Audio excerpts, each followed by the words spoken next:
But the story did appear. About 30 years ago, my father called to say there was a documentary on the hull on the Weather Channel.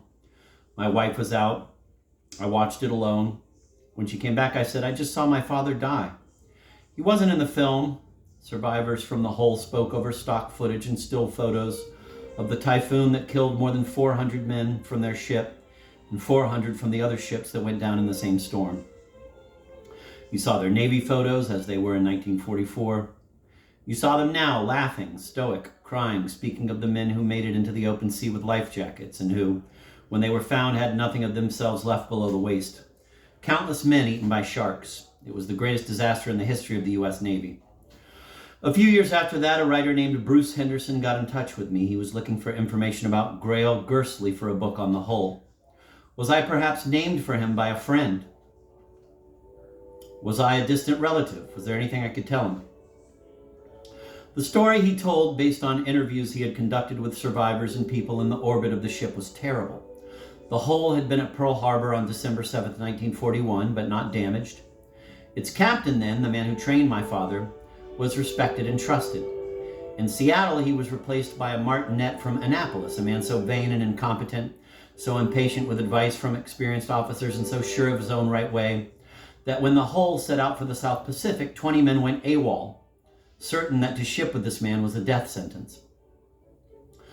With the typhoon looming, Admiral William Halsey, Bull Halsey, ordered the fleet to sail into it, to see what they're made of.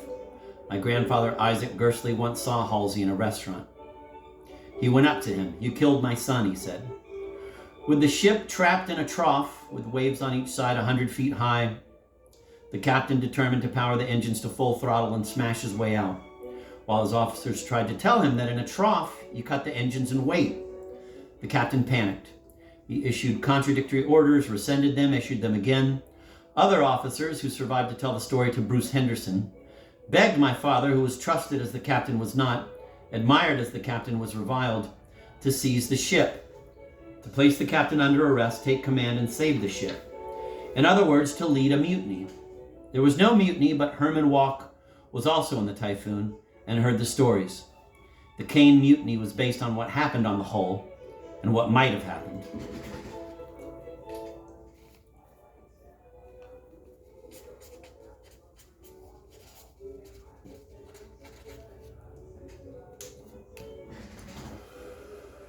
My father refused. In the history of the Navy, there had never been a mutiny, he said. He said, that if he didn't take command, he and everyone else would probably die, and if he did, and they lived, that son of a bitch will have us all hung.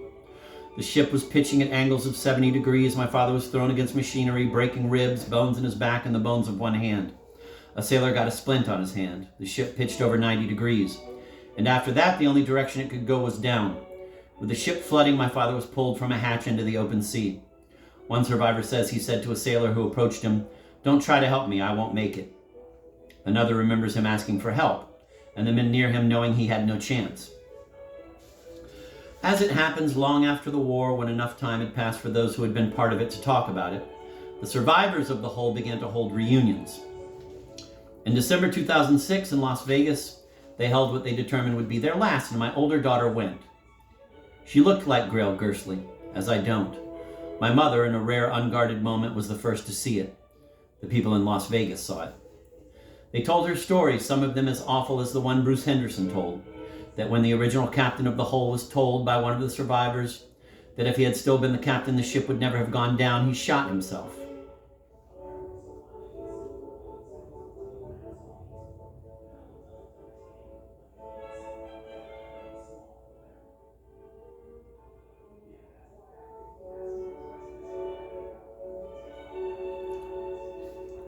So now I know these facts, or I have heard second and third hand these stories. I have a story I can tell. I'm telling it now.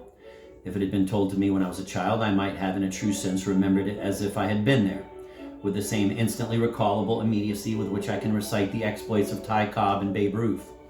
But these facts, severed from the family history that could have given them flesh and still made spectral by the family life I actually lived, are, really, no more mine than the images that opened Blue Velvet.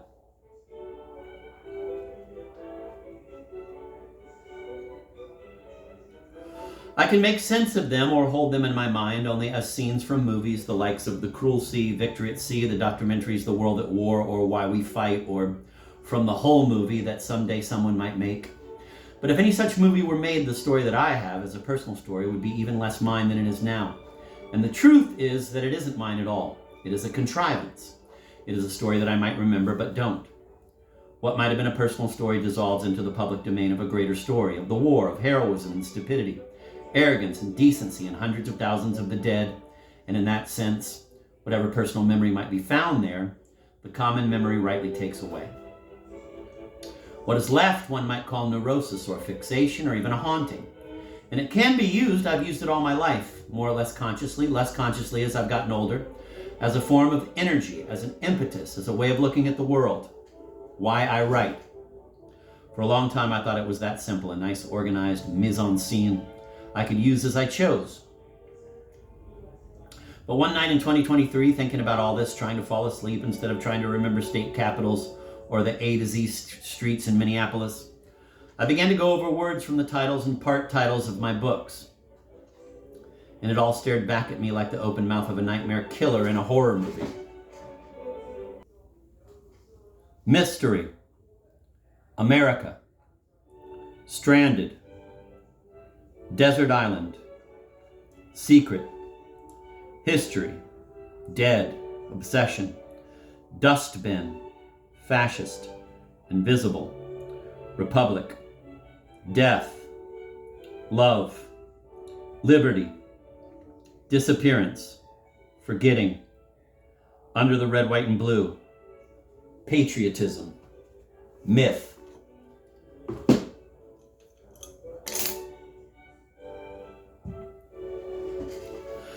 Those words, many of them arrived unbidden, just like the phrases that come down out of nowhere, appearing in front of me, daring me to say I wrote them when I know I didn't. The words Invisible and Republic made up a book title. The publishers in the US and the UK didn't like my original title, so I wrote out a list of 20 and 10 minutes and told them to choose whatever they liked. They both chose Invisible Republic. There was no thought involved at all, only that ghost Bob Dylan talked about, a trickster ghost. What I write for: fun, play, discover. Play that Brain song again. Part 2, Pauline Kael. I write because in 1966 I read Pauline Kael, a very used paperback of her first book, I Lost It at the Movies. I caught the innuendo but was too naive to believe it. It was lying around the Berkeley Hills house on Panoramic Way I was sharing with 3 other students. I was shocked by it, by the total engagement of a writer with her subject, which might first take the form of a movie and then expand to take in or maybe create the whole social world that movie would have to address, surrender to, or defy.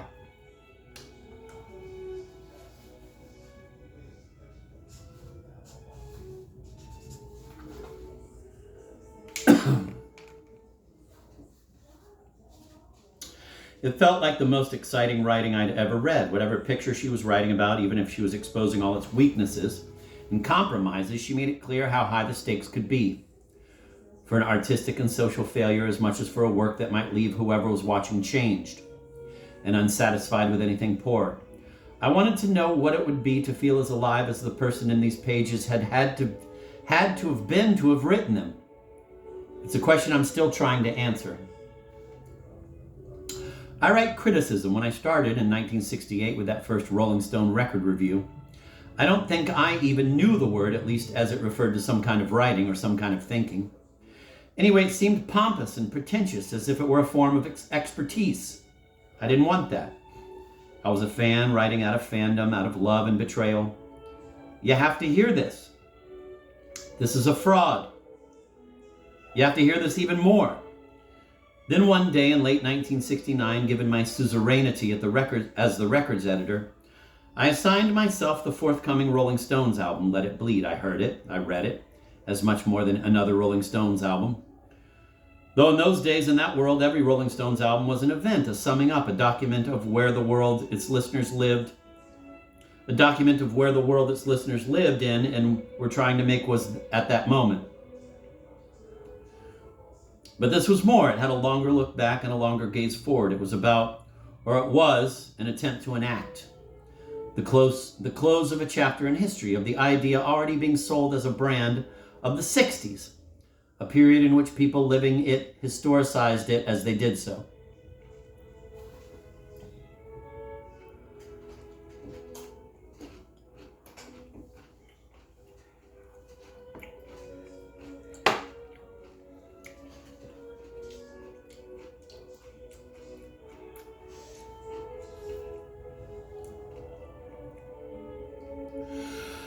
It did more than that.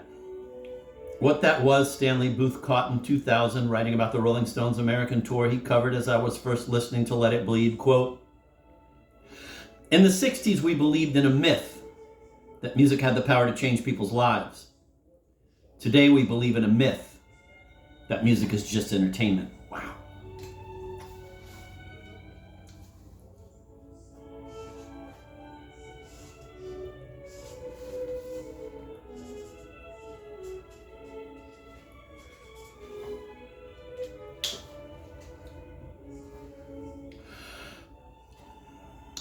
I'm going to reread that.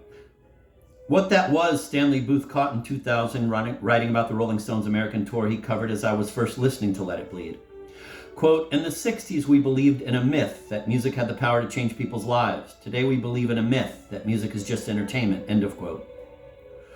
From its first song, "Gimme Shelter," to its last, "You Can't Always Get What You Want," the music on Let It Bleed said that a thrilling time when anything seemed possible was about to turn to stone and open into a future of dread and terror, into a realm where to speak falsely or even carelessly could be fatal, body and soul.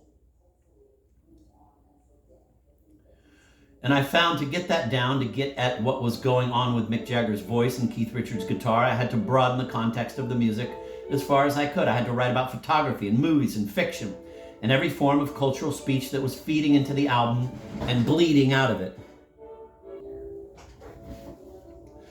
That was when I got an idea of what criticism is and what it could be. It was an analysis of one's own response to something out there in the world.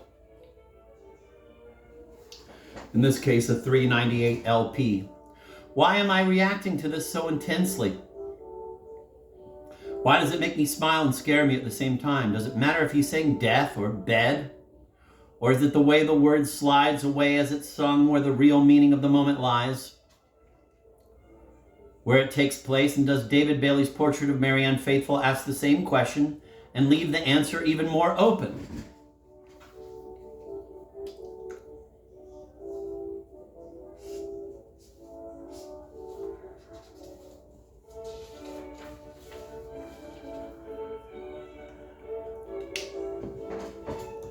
To ask these questions was a claim of cultural citizenship. Not only do I have the right to say in public what I think this is and why that matters, I have an obligation to do it. Listen to me, I'll listen to you. That was the beginning of what I have done with my life since, when I saw what criticism could be and what it might take to realize it. It was again a dare. As a writer, you can make the world bigger and more interesting. And as a writer live in that world, that was the beginning of what I have done with my life since, when I saw what criticism could be and what it might take to realize it. It was again a dare. As a writer, you can make the world bigger and more interesting, and as a writer, live in that world and find a life's work. Or you can shrink everything down to your own crabbed and paltry self, hang on for years, conning editors and publishers and yourself, and find a life's lie.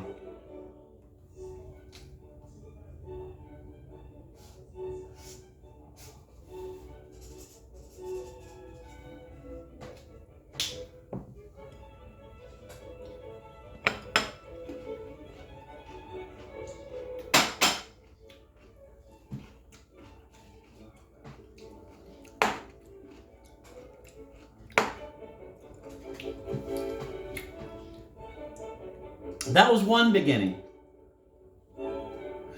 But I remember even more clearly the first critical event I ever witnessed, a foundation stone worth as much to me as that record review that opened onto all the pages I've written since.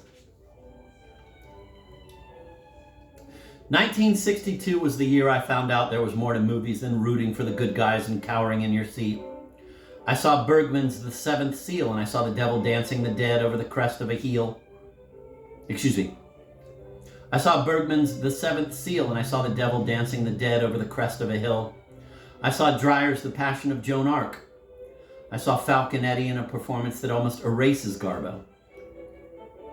I saw The Manchurian Candidate, probably the first American movie that could carry Fassbinder's title, Fear Eats the Soul.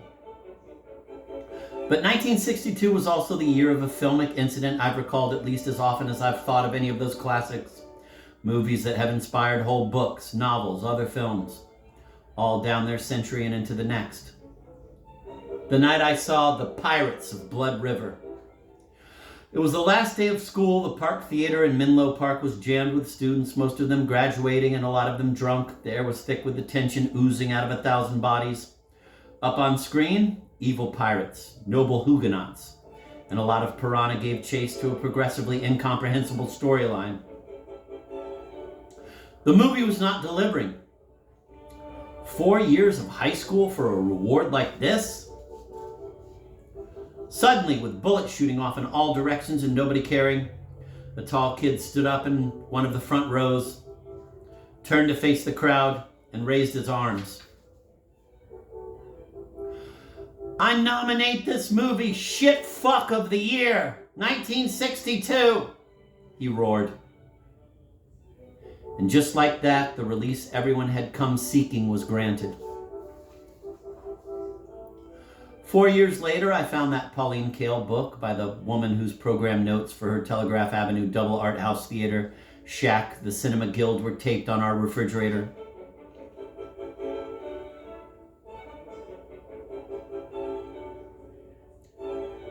Just as they were on half the refrigerators in town, though they weren't signed, and I made no connection between the two.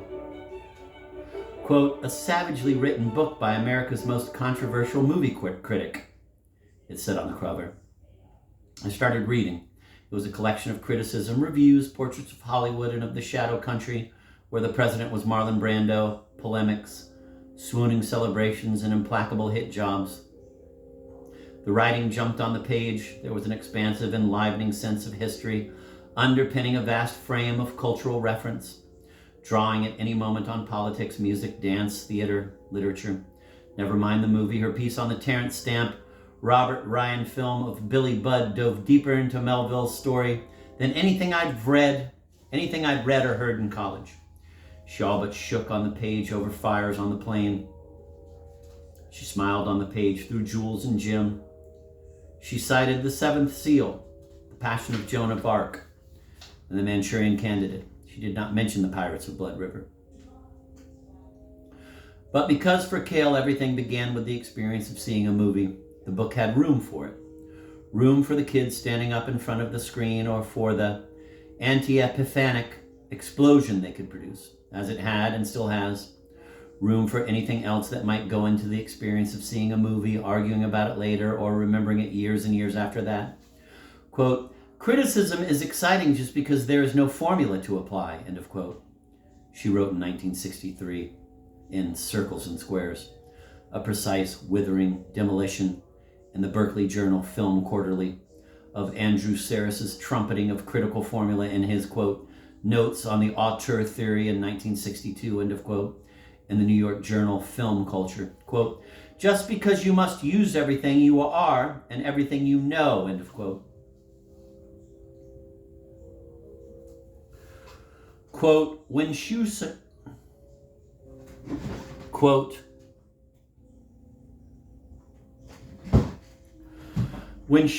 opened in 1947, I went to see it alone after one of those terrible lovers' quarrels that leave one in a state of incomprehensible despair. I came out of the theater, tears streaming, and overheard the petulant voice of a college girl complaining to her boyfriend, quote, well, I don't see what was so special about that movie, end of quote. I walked up the street, crying blindly, no longer certain whether my tears were for the tragedy on the screen, the hopelessness I felt for myself, or the alienation I felt from those who could not experience the radiance of shoe shine. For if people cannot feel shoe shine, what can they feel?